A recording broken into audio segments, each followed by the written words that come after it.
You may go, Samuel. You are to stay by order of the princess. The Queen commands you to leave the Godswood at once. Princess. Your Grace. Hello guys, and welcome back to my channel. Today I will be reviewing episode 3 of House of the Dragon.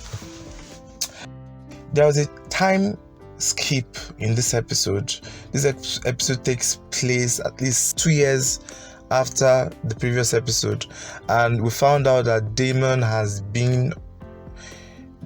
and the Valyrians, they've been at war with the crab dude, and they've been losing, and the crown has refused to offer any help to them.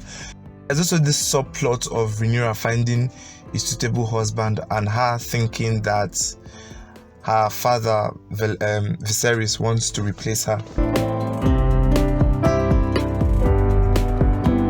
I'm sure you guys are getting tired of me saying House of the Dragon is good, House of the Dragon is good, but then I have a little bit of surprise for you. This episode was good, yes, but it wasn't I didn't enjoy it as much as I enjoyed episode 1 and episode 2.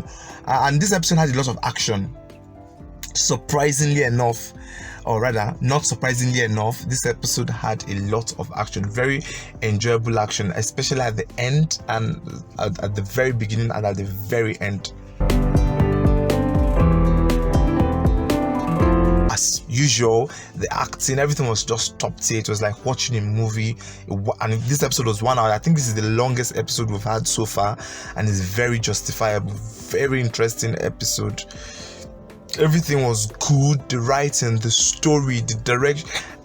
It's very hard to pinpoint a fault in this episode. Very hard to pinpoint a fault in this episode. This episode was very enjoyable. I really enjoyed this episode, and I like the fact that the story is moving on, that time skips, so story is just full steam ahead. Though enjoyable, it wasn't as enjoyable as episode 1 or episode 2. This episode is the least episode for me so far that they brought out. Not saying that the episode was bad, but it wasn't just as good as this episode. Another thing I hate is Otto Hightower. God, I hate that guy. I hate that guy with unbridled, uncontrollable passion. I really hate that guy.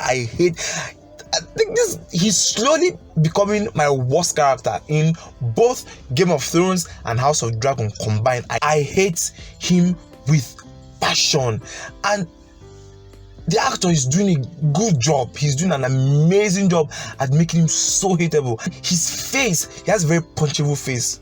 I hate that guy. My God, I hate that guy. I cannot wait for his death.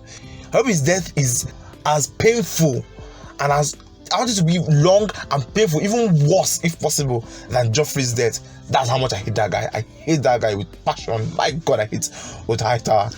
Also, Alicent. I liked Alicent a little bit this episode, but still, I don't like her. Nope, I don't like her. I mean, why would you go and marry your best friend's father, who is the king, without even telling her?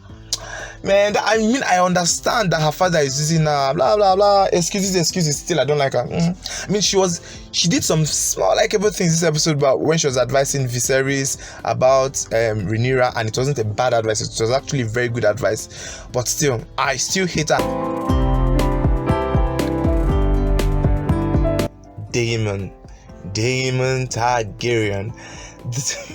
He appeared. His screen time in this episode was very small, but when he came, he really came. He had one of the best fight scenes so far in House of the Dragon. This dude was being raided with arrows. I mean, when I mean raided with arrows, and they hardly touched him. To an extent, I was like, are you guys just so bad at shooting arrows, or what? He almost single-handedly took out an army until dragons came, and the Valyrian armies came to help him, and then he didn't kill the crab guy, he sliced him into two. He wandered him, what Wanda did to Captain Carter, that was what he did to the guy. Sliced my nigga into two. I mean, he was the character of this episode. He didn't have much to say. He didn't say much, but Deamon owned this episode. Even with the little screen time he had, he owned this episode. This episode was very enjoyable, and there was a funny scene in the beginning where this guy, part of the Valerian army, they captured him and they were about to kill him, and Deamon came in and he was like, yes, my prince is here to save me, yes, save me, my prince. And Caraxes just stepped on his leg and killed him instantly. I was like, the person you were expecting to save you was the person that killed you. That was very, very funny. This episode had some funny beats. I didn't like it as much as episode 1 and 2, but I still enjoyed this episode immensely. My rating for this episode is an 8. An 8. I mean, this episode was very enjoyable. I could hardly find any fault in it, but all I could say is that episode 1 and 2 were just on another level to this episode. So I give it an 8. Thank you guys for watching. I hope you subscribe, turn on the notification bell, and leave a like and leave a comment if you enjoyed the video, and tell me what you felt about the episode. If you want to watch my episode 2 review, is over here, and there's a episode playlist of my collection of Game of Thrones reviews. I'll see you on the next one.